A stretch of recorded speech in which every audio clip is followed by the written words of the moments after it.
Finally आज 22 दिनपछि घर जाने तयारी हुँदैछ। हे गाइज, आम कविता। हामी चाहिँ मार्केट जाँदै थियौँ बाउछोरी भएर चाहिँ सामान लिनको लागि। अनि त्यसपछि आज छिटो खाना खाएर चाहिँ मम्मीले चाहिँ मलाई बिदाई गर्दै हुनुहुन्छ, टिका लगाइदिनु हुनुहुन्छ। हाम्रो परम्परा चाहिँ अब छोरीलाई यता घर पठाउँदाखेरि चाहिँ टिका लगाइदिएर पठाउने चलन छ। अनि त्यसपछि मलाई चाहिँ मम्मीले यहाँ बिदाई गर्नको लागि टिका लगाइदिँदै हुनुहुन्छ, बाबाले चाहिँ भिडियो गरिदिँदै हुनुहुन्छ।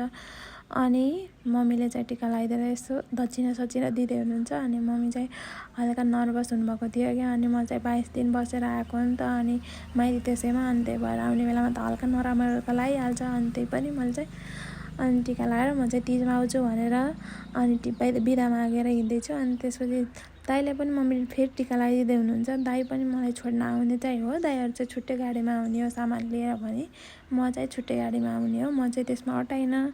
अनि म चाहिँ इभीमा आएको थिएँ। अनि एकदम यतातिर छिरेपछि अगाडितिर यति धेरै शीतल कि अनि शान्त वातावरण। यहाँ चाहिँ भाइरल रोड रहेछ, यहाँ चाहिँ भिडियो बनाउने। अनि कस्तो राम्रो खालको यहाँ चाहिँ भिडियो बनाउन कति धेरै आउने रहेछन् कि टिकटकहरू बनाउनको लागि। यो चाहिँ भाइरल हाइवे टिकटक बनाउने। अनि त्यसपछि यो भित्री बाटो चाहिँ हामी चाहिँ निस्किन्छौँ डोटे पुलिस चौकी अगाडि।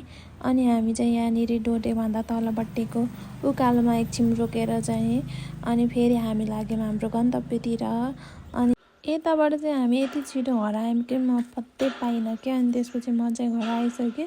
त्यसपछि हाम्रो दाइहरू पनि सामान लिएर आइसक्नुभयो। हाम्रो परम्परा अन्तर्गत हामीले चाहिँ सामानहरू लिएर आएको थियौँ। अनि त्यसपछि अलिअलि मलाई चाहिने सामानहरू चाहिँ लिएर आएको भएर चाहिँ त्यही भित्र राख्दै थियौँ। अनि राख्दाखेरि चाहिँ मेरो यहाँनिर चुरा फुटेर अनि मेरो चाहिँ हात काट्यो। अनि हामीले चाहिँ हाम्रो रुम सेटिङ गर्दैछौँ। दाइले चाहिँ यहाँ सेट गरिदिँदै हुनुहुन्छ रुम। हाम्रो रुम चाहिँ सेट गरेपछि भयो यस्तो। अनि आजको भिडियो पनि यस्तै भयो। Thank you for watching.